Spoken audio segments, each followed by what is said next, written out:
I struggled so much as a mom with feeling insecure, feeling just like I was never measuring up to what I thought God expected of me, but I know I definitely what I expected of myself. I just felt like I was failing, like I wasn't doing enough. And I just know that as I've been a mom now for 27 years, there's so much I wish I'd known, or so many things I wish someone had spoken into my life. And I had some godly women around me, but there's just some real specific things that I needed to learn really as a child of God in order to be the mother that God created me to be. And I just have a heart for moms. I think that, and the future generation of children that are growing up today. When this book, although there's a lot of really practical things for younger kids, there's a lot of perspectives and truths that apply whether they're toddlers or teenagers or even young adults or older adults. I know I'm still applying these truths in my son's and my daughter's life. Yeah. So in working to become a more confident mom, you say that healthy self-awareness is key. Can you explain? Yes. So what I realized is the reason I felt so discouraged or uncertain and like I wasn't doing enough is because I was just going through the motions of very high expectations that I could never live up to. And I needed to slow down and let that self-defeat become self-awareness by asking myself some real crucial questions about, you know, let's say we had a meltdown kind of day, the kids and myself. But I just say adapting, like, or asking myself, what were my expectations? What things didn't go as planned? Did I adapt to those changes? Were the kids tired? Were the kids hungry? Had I tried to, put too much into, a block of time? And why was it so important to me to check off that whole to-do list? Like, am I trying to find my identity and what I can get accomplished? I think there's a lot of things like that that are underlying as moms that can throw us off, but we need to slow down and really become self-aware of why we're doing what we're doing, and are we setting ourselves and our kids up for success in some of those situations. Yeah, and I love too that you say healthy self-awareness, because I'm curious to know what you think about this, but I know for myself, I can become so inwardly focused, like constantly trying to see what can I improve, that it kind of takes away some of that joy of just being a mom and enjoying the present moment with our kids. Yes. So one of the things I talk about is there's a section called "With Jesus by My Side," that we go into that self-awareness. Really, I use that self-awareness time for when it's just become a meltdown day and I'm feeling defeated and discouraged, to see how I could have left space to be in the moment, and the times that I was missing out on the moment.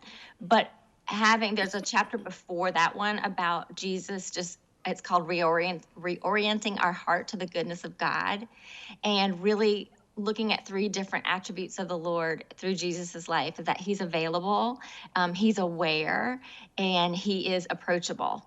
And just keeping him in mind, and when I go into a time of like journaling through some self-awareness questions, having the Lord by my side and like his encouragement and his grace, and inviting God into that process with me.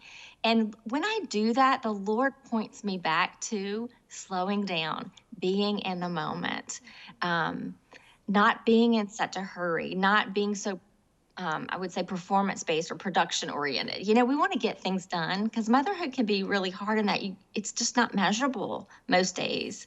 And so it's like, well, it's messy and it's not measurable, so let me get these things done. At least then tonight I'll go to bed and feel like I accomplished something. And I think that, for me anyway, is what stole my focus away from enjoying those moments, and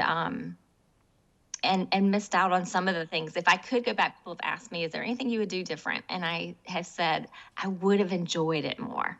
I wouldn't have put so much pressure on myself, and I would have enjoyed it more than I did. I enjoyed it, but not nearly as much as I'm enjoying my 13-year-old's childhood. Yeah, Yeah, that's awesome. And I think just that remembering that God's grace fills in where we lack. Like, God does not Absolutely. expect us to be perfect moms. And He has chosen us to be the mom to our kids, not the mom down the street, not the mom that seems like she's doing it better, but He has equipped us and He comes alongside us to Yeah. allow us to be the mom that our kids need.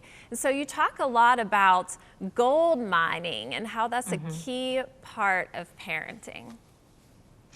So, this book opens with a story of me having a really hard day, and I end up editing an article that refers to something that Andrew Carnegie said, and it was really a management principle. He said, men are developed the way gold is mined.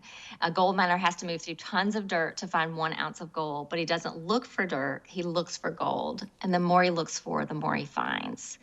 And when I read that story in light of the book it was in, it was a parenting book. I just thought, gosh, I want to be that kind of mom. Like, I want to be a gold mining mom.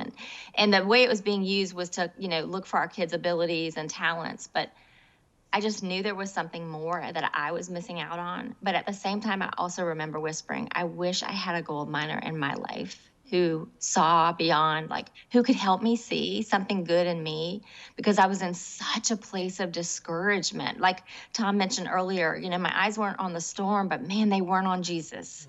It was so much on just myself. And I just was at a point where I didn't realize that God did not expect that much of me. And that day, as I journaled through, that's, what Andrew Carnegie had said, I just asked the Lord to show me, like, what would it look like to be a gold mining mom? And then also, Lord, like, will you bring someone into my life that can be that for me? And I felt like He whispered and said, like, I am that gold miner. I am the one who sees beyond who you are to who you can become.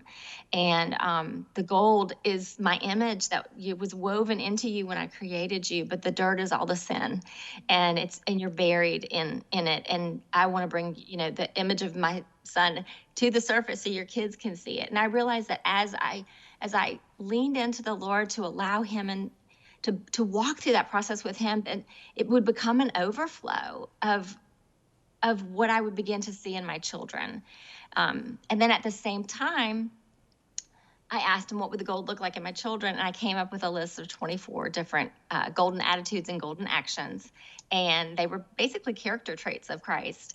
And we would focus on one each week, and I found a little scripture to go with each one. And then I balled up foil and made little gold nuggets. And every time I would catch them sharing or being kind or using kind words, I would give them a gold nugget that they could save up for something special we would do that week. It just became a tangible way for me to change my focus and remember, and then for them to be able to see what really matters is their heart.